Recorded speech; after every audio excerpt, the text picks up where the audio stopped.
ఆనాడు అన్నాడు ఉమ్మడి రాష్ట్రంలో తెలంగాణ ఉద్యమంలో, ఉమ్మడి రాష్ట్రంలో సమైక్య పాలనలో సీమాంధ్రులు మన సాగునీటి ప్రాజెక్టులు కట్టలేదు, నిర్లక్ష్యం చేసిండ్రు, అందుకే పాలమూరు జిల్లా ఎడారిగా మారింది.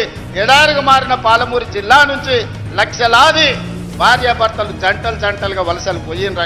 నిజమే, ఆనాడు ఉమ్మడి రాష్ట్రంలో అన్యాయం జరిగింది. ఈ పక్కన కల్వకుర్తి మొదలు పెట్టి అక్కడ పెట్టి పోతిరెడ్డి పాడు ద్వారా వాళ్ళు తరలించకపోయినరు నీళ్లు. ఈ పక్కన దూరాలు కావచ్చు, నెట్టంపాడు కావచ్చు, భీమా కావచ్చు, కల్వకుర్తి కావచ్చు, పాలమూరు రంగారెడ్డి కావచ్చు, ఇలాంటి ఎన్నో ప్రాజెక్టులు కట్టకుండా ఎస్ఎల్బిసి టన్నెల్ కావచ్చు, ఉమ్మడి రాష్ట్రంలో అన్యాయం జరిగింది. మా పొలాలకు నీళ్లు రాలే, మా ఎండిపోతున్న పొలాలను చూసి మా కళ్ళల్లో నీళ్లు కారగట్టినాయి. అందుకే కదా నాడు నీ కండగా నిలబడి ఈ పాలమూరు జిల్లా మొత్తం జై తెలంగాణ అని నీ పార్టీని గెలిపిస్తే 10 సంవత్సరాలు ముఖ్యమంత్రిగా ఉన్న చంద్రశేఖరరావు గారు, నేను నిన్ను సూటిగా అడుగుతున్నా, నా గడ్డ మీద నుంచి నా పాలమూరు రంగారెడ్డి ఎత్తిపోతల 10 ఏళ్లలో ఎందుకు పూర్తి చేయలే? నా కల్వకుర్తి ఏమైంది? నా నెట్టంపాడు ఏమైంది? నా భీమా ఏమైంది? నా కోయిల్ సాగర్ ఏమైంది? నా జూరాల ఏమైంది? ఇవాళ నా జిల్లాలో ఉన్న ప్రాజెక్టులను ఉమ్మడి రాష్ట్రంలో జరిగిన అన్యాయం కంటే నువ్వు ముఖ్యమంత్రిగా ఉండి మేము ఎంపిక చేసి పార్లమెంట్ గెలిపిస్తే మాకు ద్రోహం చేసింది, మా గుండెల మీద తన్నింది నువ్వు కాదా అని నేను ఈ గడ్డ మీద నుంచి అడుగుతున్నా. 10 సంవత్సరాలు